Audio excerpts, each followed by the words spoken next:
There are, Ananda, these 6 roots of disputes. What 6?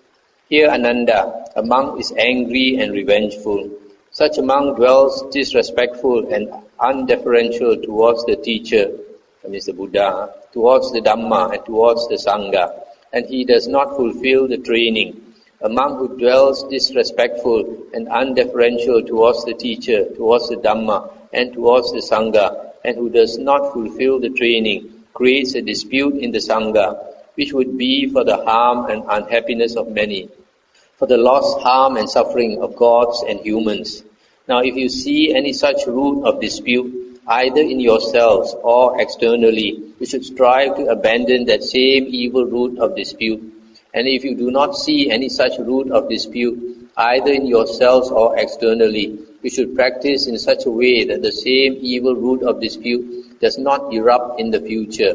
Thus there is the abandoning of that evil root of dispute.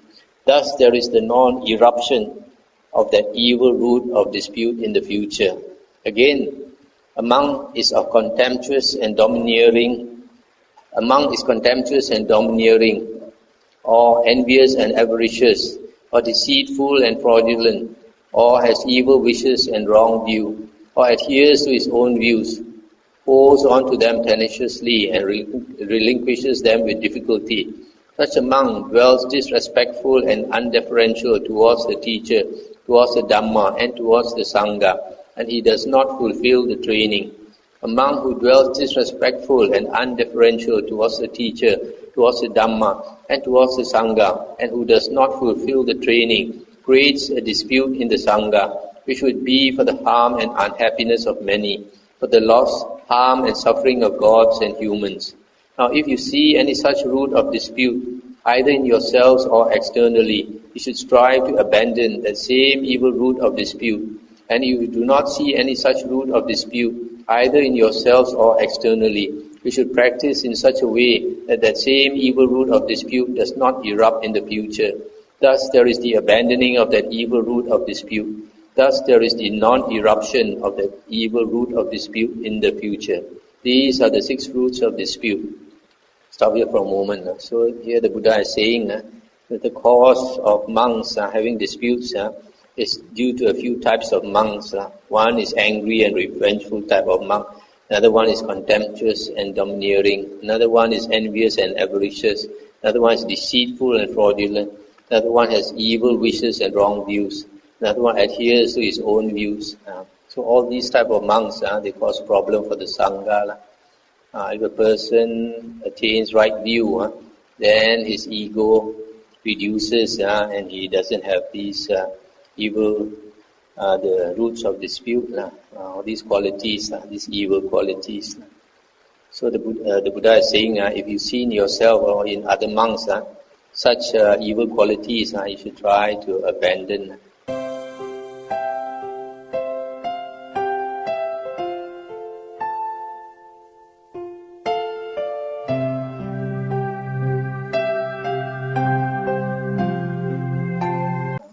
Ananda, there are 6 memorable qualities that create love and respect and conduce to helpfulness, to non-dispute, to concord and to unity. What are the 6? Here a monk maintains bodily acts of loving kindness, both in public and in private, towards his companions in the holy life. This is a memorable quality that creates love and respect and conduces to helpfulness, to non-dispute, to concord and to unity. Again, a monk maintains verbal acts of loving kindness, both in public and in private, towards his companions in the holy life. This is a memorable quality that creates love and respect and conduces to unity. Again, a monk maintains mental acts of loving kindness, both in public and in private, towards his companions in the holy life. This is a memorable quality that creates love and respect and conduces to unity. Again, a monk enjoys things in common with his virtuous companions in the holy life. Without making reservations, he shares with them any gain of a kind that accords with the Dhamma and has been obtained in a way that accords with the Dhamma, including even what is in his bowl. This is a memorable quality that creates love and respect and conduces to unity.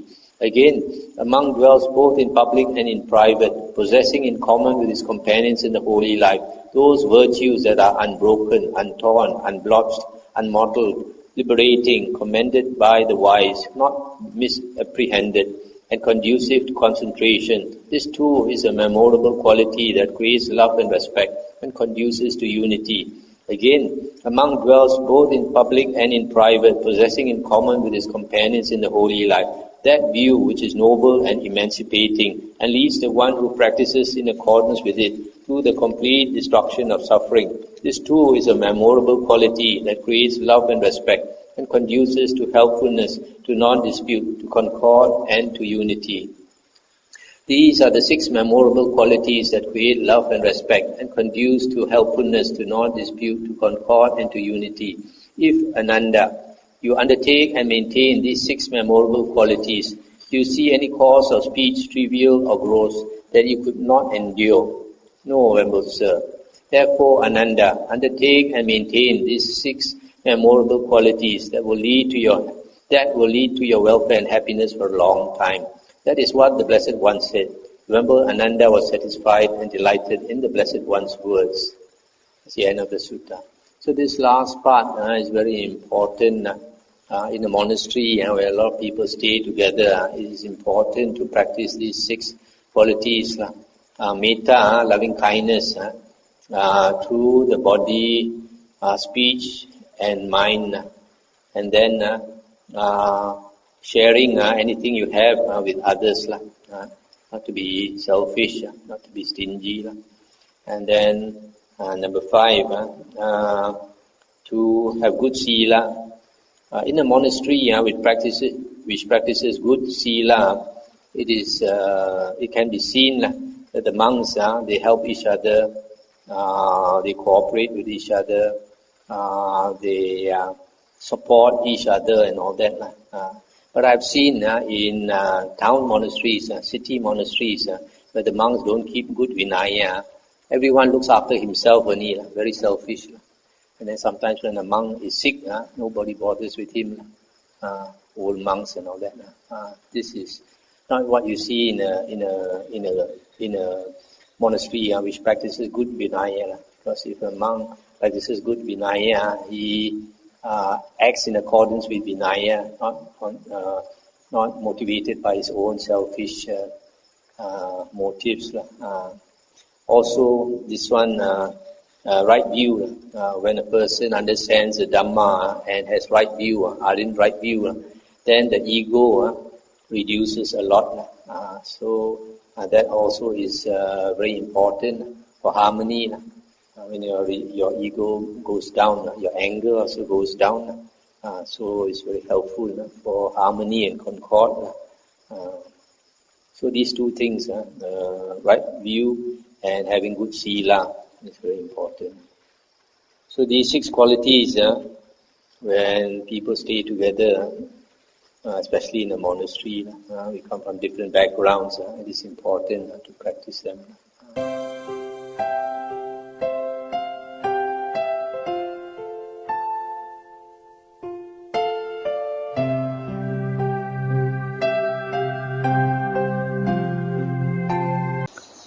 Thus have I heard. Once the Lord was staying at Rajagaha on the mountain called Vulture's Peak, Gijakutta. Now just then King Ajatasattu Vedehiputta of Magadha wanted to attack the Vajjans. He said, I will strike the Vajjans who are so powerful and strong. I will cut them off and destroy them. I will bring them to ruin and destruction. And King Ajatasattu said to his chief minister, the Brahmin Vasakara, Brahmin, go to the blessed Lord, worship him with your head to his feet in my name. Ask if he is free from sickness or disease, if he is living at ease, vigorously and comfortably. And then say, Lord, King Ajatasattu Vedehiputta of Magadha wishes to attack the Vajjans and says, I will strike the Vajjans who are so powerful and strong. I will cut them off and destroy them. I will bring them to ruin and destruction. And whatever the Lord declares to you, report that faithfully back to me, for Tathagatas never lie. Stop here for a moment. So you can see from here, this King Ajatasattu is a very ambitious king. He's not content with his own kingdom. He wants to seize the Vajjan kingdom. And he's not sure whether he can succeed. So he wanted to know what the Buddha has to say. Very good, sire, said Vasakara. And having had the state carriages harnessed, he mounted one of them and drove in state from Rajagaha to Vulture's Peak, riding as far as the ground would allow, then continuing on foot to where the Lord was. He exchanged courtesies with the Lord, then sat down to one side and delivered the king's message. Now the Venerable Ananda was standing behind the Lord, fanning him. And the Lord said, Ananda, have you heard that the Vajjans hold regular and frequent assemblies? And Venerable Ananda said, I have heard, Lord, that they do. Ananda, as long as the Vajjans hold regular and frequent assemblies, they may be expected to prosper and not decline. Have you heard that the Vajjans meet in harmony, break up in harmony, and carry on their business in harmony? I have heard, Lord, that they do. Ananda, as long as the Vajjans meet in harmony, break up in harmony, and carry on their business in harmony, they may be expected to prosper and not decline. Have you heard that the Vajjans do not authorize what has not been authorized already, and do not abolish what has been authorized, but proceed according to what has been authorized by their ancient tradition? I have, Lord. Have you heard that they honor, respect, revere, and salute the elders among them, and consider them worth listening to? I have, Lord. That they do not forcibly abduct others' wives and daughters and compel them to live with them. And again, Venerable Ananda said, I have, Lord. That they honor, respect, revere, and salute the Vajjan shrines at home and abroad, not withdrawing the proper support made and given before. Again, Venerable Ananda said, yes, Lord. That proper provision is made for the safety of Arahants, so that such Arahants may come in future to live there, and those already there may dwell in comfort. I have, Lord. Ananda, so long as such proper provision is made, etc., the Vajjans may be expected to prosper and not decline. So here, when the Buddha was asked whether this King Ajatasattu will succeed in conquering the Vajjans, the Buddha indirectly gave the answer whether they follow these conditions of harmony and unity, and if they do, then they will prosper and they cannot decline. Then the Lord said to Brahmin Vasakara, once Brahmin, when I was at the Sarandada shrine in Vesali, I taught the Vajjans these 7 principles for preventing decline. And as long as they keep to these 7 principles, as long as these principles remain in force, the Vajjans may be expected to prosper and not decline. At this, Vasakara replied, Reverend Gautama, if the Vajjans keep to even one of these principles, they may be expected to prosper and not decline, far less all 7. Certainly the Vajjans will never be conquered by King Ajatasattu by force of arms, but only by means of propaganda and setting them against one another. And now, Reverend Gautama, may I depart? I am busy and have much to do. And the Buddha said, Brahmin, do as you think fit. Then Vasakara, rejoicing and delighted at the Lord's words, rose from his seat and departed. Soon after Vasakara had gone, the Lord said, Ananda, go to whatever monks there are round about Rajagaha and summon them to the assembly hall. Very good, Lord, said Ananda, and did so. Stop here for a moment. You see, during the Buddha's time, the monks who lived dependent on a particular town, like Rajagaha, they might be living in the hills, in the valleys, in the caves and all that. And around Rajagaha there were several hills. Several hills are mentioned in the suttas.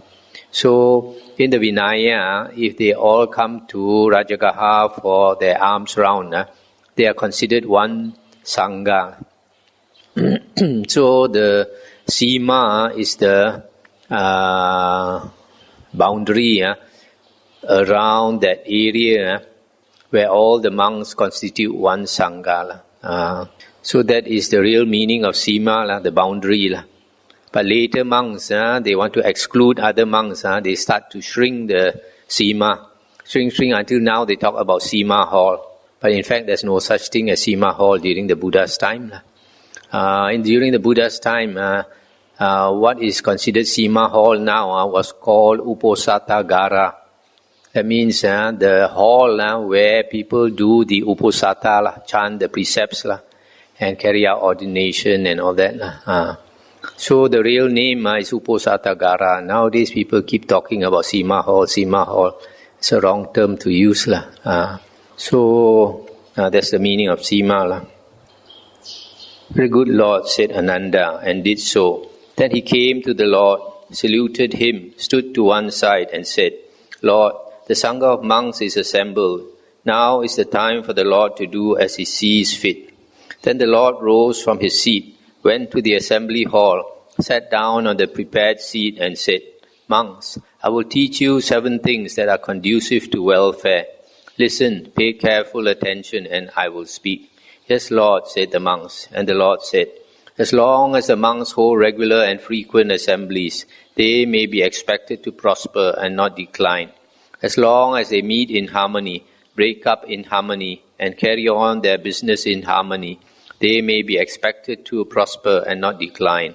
As long as they do not authorize what has not been authorized already, and do not abolish what has been authorized, but proceed according to what has been authorized by the rules of training. As long as they honor, respect, revere, and salute the elders of long standing, who are long ordained, fathers and leaders of the Sangha. As long as they do not fall prey to desires which arise in them and lead to rebirth. As long as they are devoted to forest lodgings. As long as they preserve their personal mindfulness so that in future the good among their companions will come to them, and those who have already come will feel at ease with them. So long as the monks hold to these 7 things and are seen to do so, they may be expected to prosper and not decline.